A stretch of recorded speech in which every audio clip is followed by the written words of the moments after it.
भुनक्तु सह नो भुनक्तु सह वीर्यं करवावहै तेजस्विनावधीतमस्तु मा विद्विषावहै।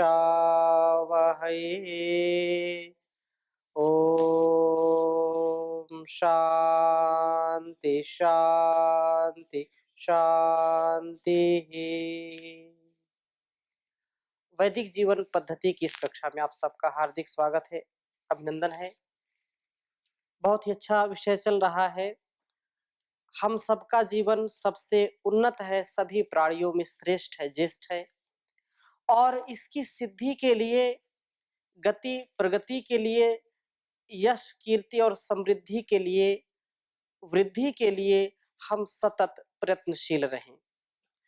यह मानव का जीवन इतना अनमोल है, ये जन्म जन्मांतरों की जो यात्राएं हैं, जन्म जन्मांतरों की यात्राओं का ये परिणाम है कि हमको ये बहुत अच्छा शरीर मिला है, बहुत अच्छी बुद्धि मिली है, और बुद्धि की शुद्धि इस ब्रह्म यज्ञ के द्वारा, संध्या के द्वारा, प्रभात में और सायंकाल में उस जगत विधाता, जगत नियंत्रण करने वाला, जो जगत नियंता है, हम सबका कर्ता धर्ता और हर्ता है, उसका गुणगान करें, उसका ध्यान करें। इस जीवन को ज्ञान पूर्वक जी करके अपने सहित समस्त लोक का कल्याण करें। वह लोक कल्याण की भावना को इस ब्रह्म यज्ञ में बहुत ही उदात्त भाव से रखा कि हमारे अंदर का जो भी दुर्गुण है, दुर्व्यसन है, दुर्व्यवहार है, हमारे अंदर की जो न्यूनताएं हैं, न्यूनताएं होती ही होती हैं, क्योंकि खरपतवार अपने आप उग जाता है, उसको उगाने की आवश्यकता नहीं पड़ती है। फसल यदि हमको खेत से लेनी है तो फसल के लिए बहुत पसीना बहाना पड़ता है, बहुत पुरुषार्थ करना पड़ता है, लेकिन खरपतवार के लिए कोई पुरुषार्थ, कोई पसीना बहाना नहीं पड़ता है।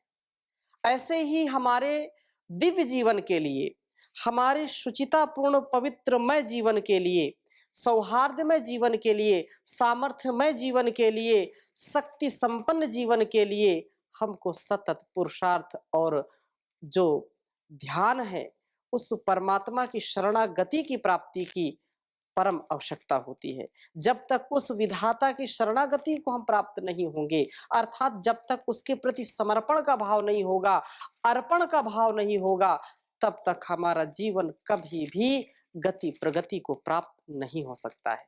अतः हम सबका ये परम कर्तव्य है कि मानव का जीवन मिला है, जिसको ग्रंथों में कहा कि ये सुर दुर्लभ सब ग्रंथ ही गावा, ये जो बड़े भाग्य से मानुष तन पावा।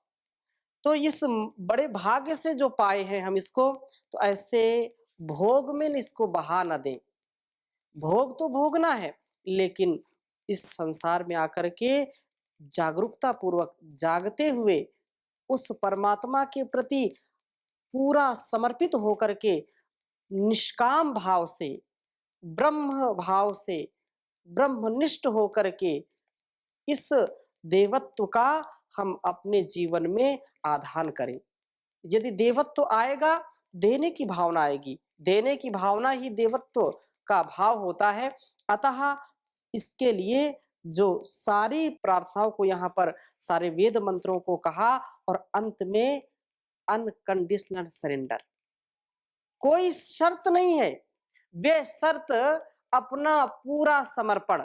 इस समर्पण की भावना को जब हम उदात्त करेंगे, तभी हम अपने जीवन में धर्म, अर्थ, काम और मोक्ष की प्राप्ति कर सकते हैं।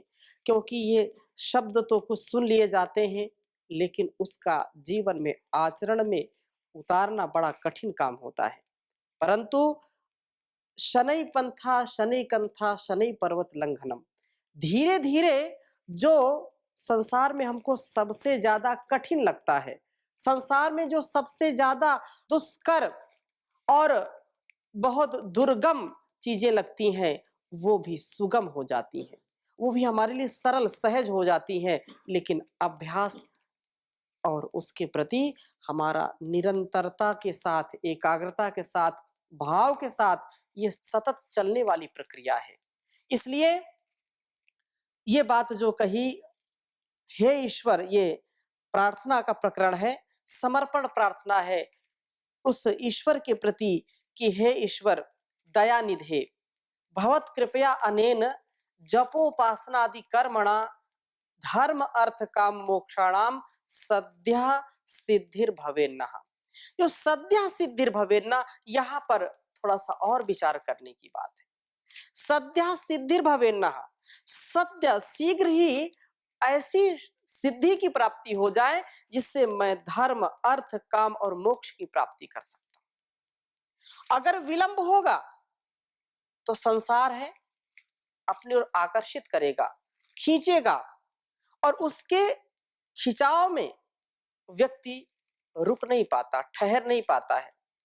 संसार के काजल की कोठरी में कैसो ही सयानो जाए, एक लीक काजल की लागी है पलागी है।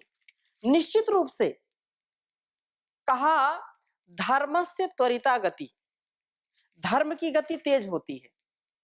धर्म की गति तेज का आशय ये है कि हमारे अंदर जब धार्मिक भाव आता है, धर्म से ओतप्रोत हमारे अंदर विचार चलते हैं, तो वो अधिक देर तक ठहर नहीं पाते। क्यों? क्योंकि संसार का जो भोग है, जो रोग है, जो आकर्षण, जो आसक्ति है, उसको हम जो है पाना चाहते हैं, या वो हमको अपनी ओर खींचना चाहती। संसार का जो जाल है, उस जाल से हम बच नहीं पाते, कैसा भी हाल हो। इसलिए आपको, हमको, सबको ये सद्या की जो बात कही है, सद्या सिद्धि भवेन्नः, वो हमारे लिए सद्या शीघ्र ही हमको ऐसी सदगति की प्राप्ति हो जाए। क्योंकि सामान 100 बरस का है, पल की खबर नहीं, कब ये जीवन जो है चलते चलते कहां पर विराम ले ले, कहां पर सांसें आए ना आए। श्वास तो ली है, तो वो जो है पुनः श्वास प्रश्वास का कोई ठिकाना नहीं है। अतः जो शुभ है, शुभ के लिए हमको सतत जागरूकता के साथ उसको ग्रहण करने के लिए सदा तत्पर रहना चाहिए। अतः यहाँ का ये जो भाव है समर्पण प्रार्थना का, कि सब अर्थों में परमेश्वर की सम्यक उपासना करके, जो भी हमने पीछे मंत्र पढ़े हैं संध्या के, उसके बाद समर्पण कर दिया कि हे ईश्वर दयानिधे, आपकी कृपा से जो जो उत्तम काम हम करते हैं वे सब आपके अर्पण हैं, जिससे हम लोग आपको प्राप्त होके धर्म, जो सत्य न्याय आचरण करना है, सत्य और न्याय, धर्म यही है। सत्य युक्त आचरण हो, धर्म युक्त आचरण हो। अर्थ, जो धर्म से पदार्थों की प्राप्ति है वो अर्थ कहलाती है। काम, जो धर्म और अर्थ से इष्ट भोगों का सेवन करना है वो काम कहलाता है, वो कामना कहलाती है, वो वांछा कहलाती है। वो हमारी जो भी इस संसार की आवश्यकताओं की पूर्ति है, जो नितांत है, जिसको हम बिना किए, बिना प्राप्त किए रह नहीं सकते, जो हमारी नितांत आवश्यकता है वो काम है। इसलिए काम की भी प्राप्ति हो और अंत में मोक्ष की प्राप्ति, अर्थात जो सब दुखों से छूट करके सदा आनंद में रहना, इन 4 पदार्थों की सिद्धि हमको शीघ्र प्राप्त हो। महर्षि देव दयानंद जी भी ऐसी बात लिखते हैं। उन्होंने सत्यार्थ प्रकाश, अन्य साहित्य में उन्होंने कई जगह ऐसा जो है संकेत किया है। समर्पण में हम प्रभु से विनती करते हैं कि हे दयानिधे प्रभु, हम प्रतिदिन प्रातः सायं आपकी स्तुति, प्रार्थना, उपासना करते हुए आपके ही बताए मार्ग पर चलें, उससे इधर उधर के मार्ग में हम ना भटकें, बल्कि हम जब सही मार्ग पर चलेंगे तो जो भूले भटके हैं उनको भी सही रास्ते पर लाएं। ये हमारा कर्तव्य है, ये हमारी निष्ठा है। ये कर्तव्य निष्ठा, ये हमारा व्रत सदा अटल रहे, टले नहीं, सदा अचल रहे, चलायमान ना हो कि आज किया कल नहीं किया, 1 साल किया, 1 महीने किया फिर छोड़ दिया, ऐसा नहीं। ऐसा सामर्थ्य दे परमात्मा। इसलिए बहुत श्रद्धा के साथ बच्चों को ये प्रार्थना सिखाई जाती है और ये प्रार्थना वास्तव में हमारे जीवन को बदलने वाली होती है। वह शक्ति हमें दो दया निधे, कर्तव्य मार्ग पर डट जावे, पर सेवा पर उपकार में हम निज जीवन सफल बना जावे। वह शक्ति हमें दो दया निधे, कर्तव्य मार्ग पर डट जावे। हम दीन दुखी निबलों विकलों के सेवक बन संताप हरे, जो हैं अटके भूले भटके उनको तारे खुद तर जावे। वह शक्ति हमें दो दया निधे, कर्तव्य मार्ग पर डट जावे। छल दंभ द्वेष पाखंड झूठ अन्याय से निश दिन दूर रहे, जीवन हो शुद्ध सरल अपना शुचि प्रेम सुधारस बरसावे। वह शक्ति हमें दो दया निधे, कर्तव्य मार्ग पर डट जावे। निज आन मान मर्यादा का प्रभु ध्यान रहे, स्वाभिमान रहे, जिस देश में हमने जन्म लिया बलिदान उसी पर हो जावे। वह शक्ति हमें दो दया निधे, कर्तव्य मार्ग पर डट जावे। तो मनसा वाचा कर्मणा, जैसा हम मन से विचार करें वैसा वाणी से बोले, और जैसा वाणी से बोले वैसा 100% ना हो सके तो कोशिश हम अधिक कर सके कि भाई जितना हो सकता है उतना मैंने जो वेद शास्त्र उपनिषद दर्शन से, गीता महाभारत रामायण से जो शिक्षा प्राप्त की है, जो माता पिता गुरुजनों से जो शिक्षा प्राप्त की है, जो अंतःकरण में उस आत्मा में उस परम पिता उस जगदीश्वर की जो प्रेरणा उठती है, उससे प्रतिकूल आचरण ना करूं।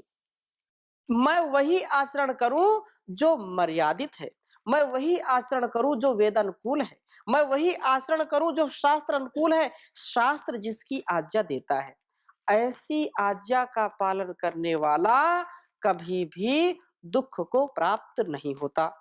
ना वो शारीरिक दुख से घबराता है, ये संसार में आए हैं तो दुख मिलेगा, गर्मी सर्दी धूप बरसात का अनुभव मिलेगा, परंतु जो योगी होता है वो निरोगी होता है।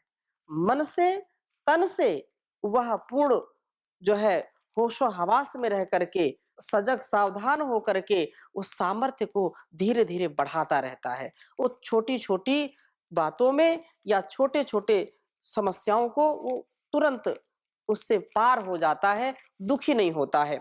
इसलिए हम उस परमात्मा के द्वारा बताए गए मार्ग का अवलंबन करें, उससे प्रतिकूल कभी अवलंबन ना करें, उससे उल्टे कभी जो है ना चले। जैसा प्रार्थना कही है, जैसी प्रार्थना सुनी है, वैसी प्रार्थना का हम अपने जीवन में, अपने आचरण में, व्यवहार में उसका आलंबन लें। तो यहाँ पर वही बात कह रही है, यह ऋचा और ये जो भावना है कि मैं वैसा ही कर्म करूं, वैसा ही आचरण करूं जो आपने मुझको संकेत किया है, जो उपदेश किया है, जो आदेश दिया है, जो है आपने जो है यहाँ पर अपने जीवन को उज्जवल बनाने के लिए जो जो भी हमको मिलता है हम वैसा ही करें। मन वचन कर्म से पवित्र कर्म करते हुए धर्म अर्थ व काम मोक्ष के पुरुषार्थ चतुष्टय की सिद्धि आज ही प्राप्त करें, सद्य आज शीघ्र आज इसी समय।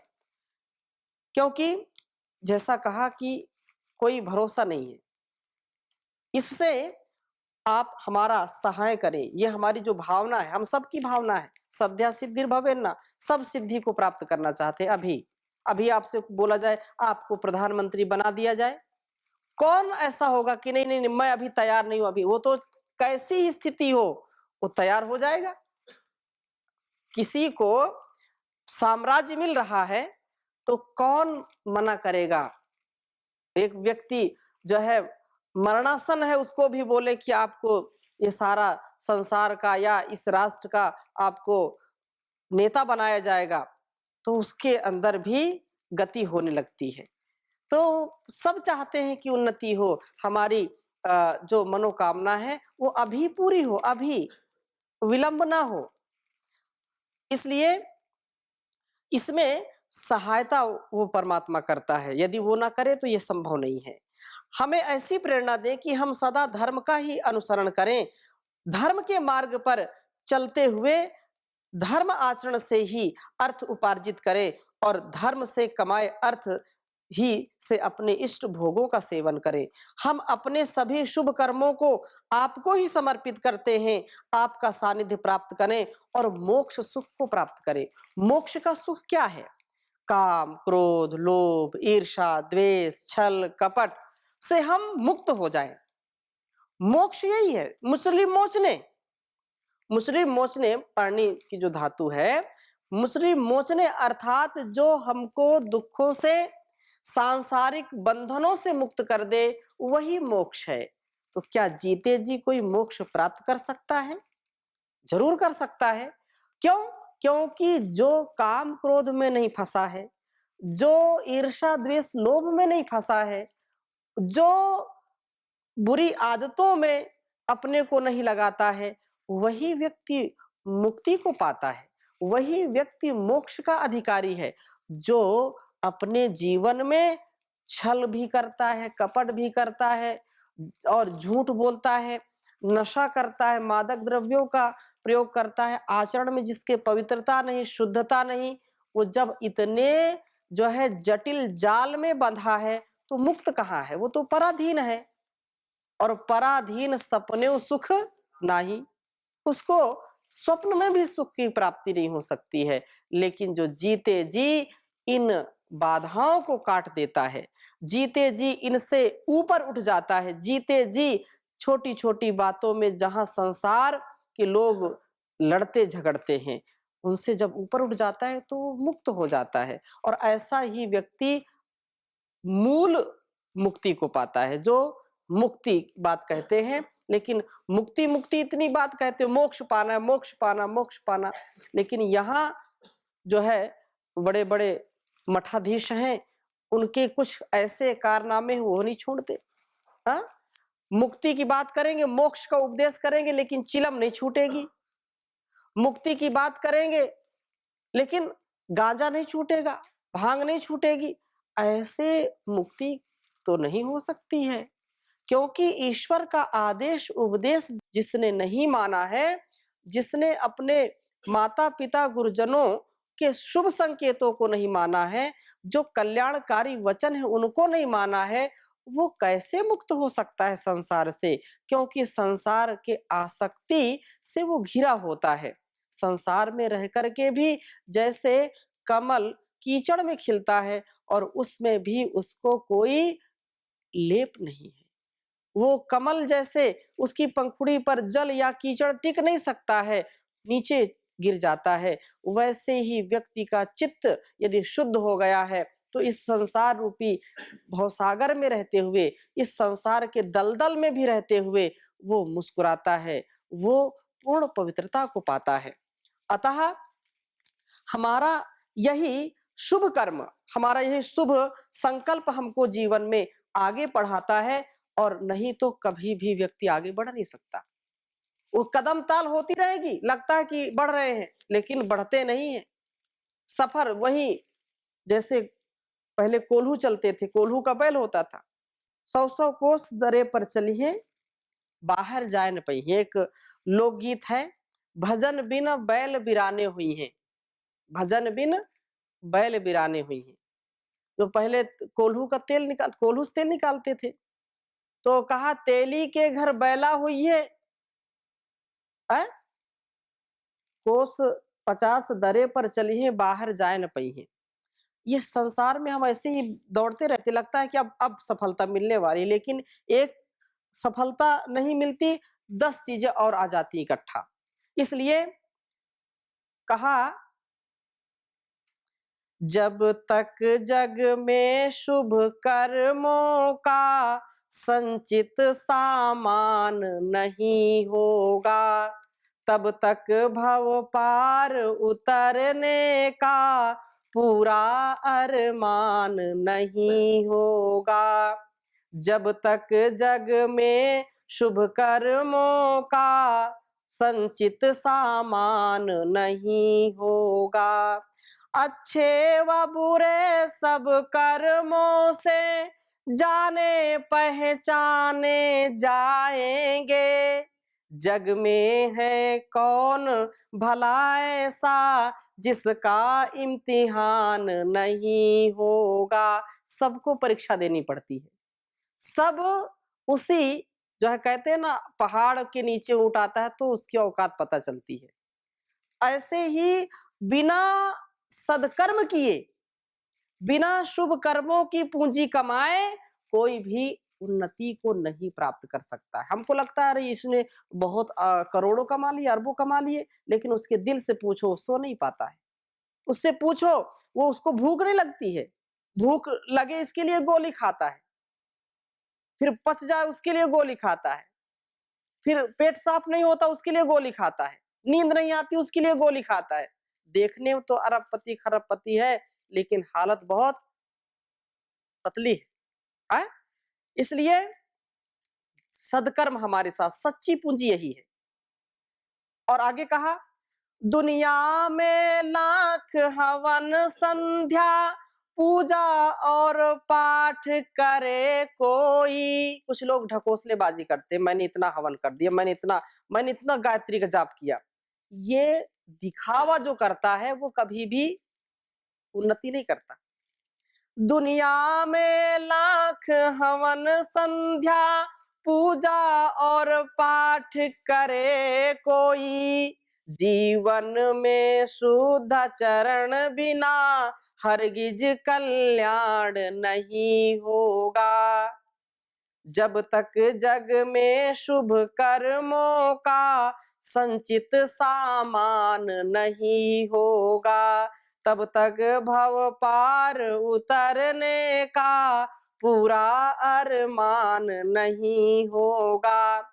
जीवन की सुंदर खेती में जो बोओगे सो काटोगे।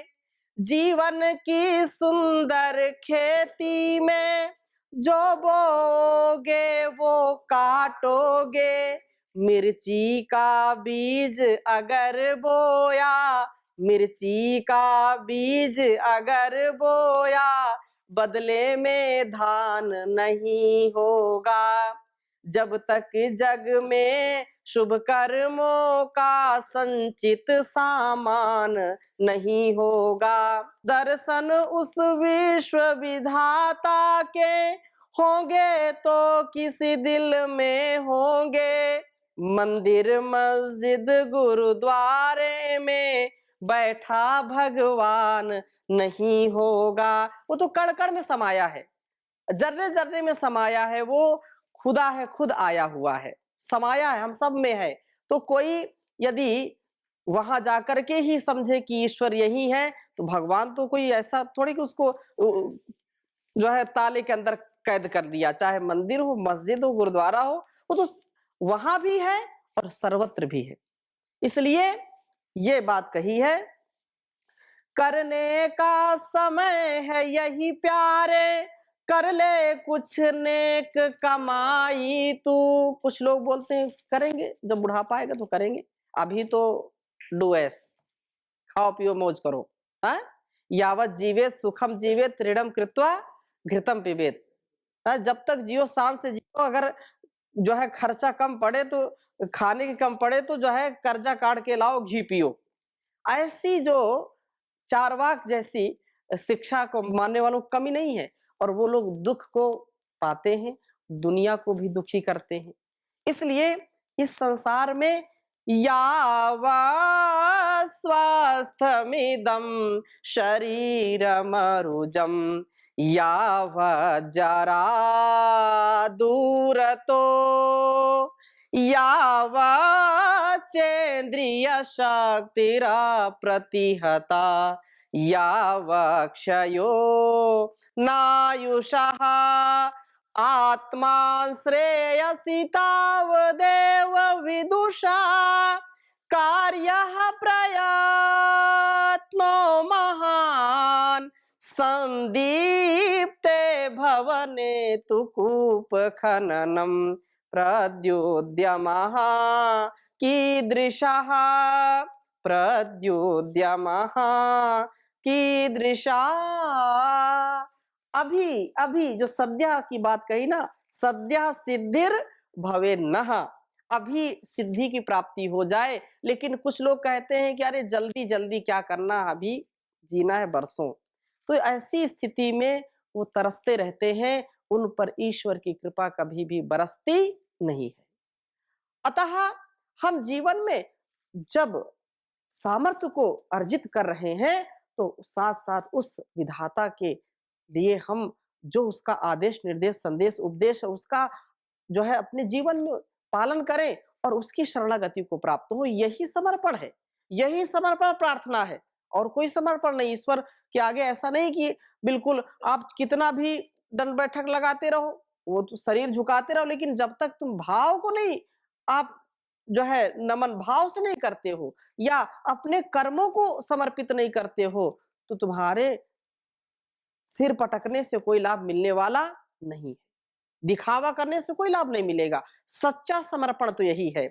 तो संसार में हम ऐसे ही जीवन को भक्ति भाव से यदि जिएंगे, पूरे समर्पण भाव से जिएंगे तो निश्चित रूप से ये उपदेश की बात नहीं है, ये हमारे जीवन में लागू करने की बात है। उपदेश तो खूब सुनते हैं पढ़ते हैं, लेकिन जो बात कही पर उपदेश कुशल बहुतेरे, इसको हम अपने जीवन में उतार करके देखें कि वास्तव में लाभ मिल रहा है कि नहीं मिल रहा। ये जो घुट्टी पिलाई जा रही है असर कर रही कि नहीं कर रही है, ये जीने की बात है। जब जिएंगे तभी उत्थान होगा। और ऐसा नहीं कि आंखें बंद कर लें, ठीक है जो हो रहा होने दो, ऐसा नहीं। बिल्ली को देख करके कबूतर डर जाता है और सोचता है कि मैं आंखें बंद कर लूंगा तो बिल्ली भाग जाएगी। आंखें बंद करने से बिल्ली थोड़े भागेगी, वो तो केवल कबूतर का वहम होता है। तो हम वहम और अहम दोनों से बचे। आज की कक्षा में यहीं तक, शेष चर्चा अगली कक्षा में करेंगे। ओम शांति शांति शांति।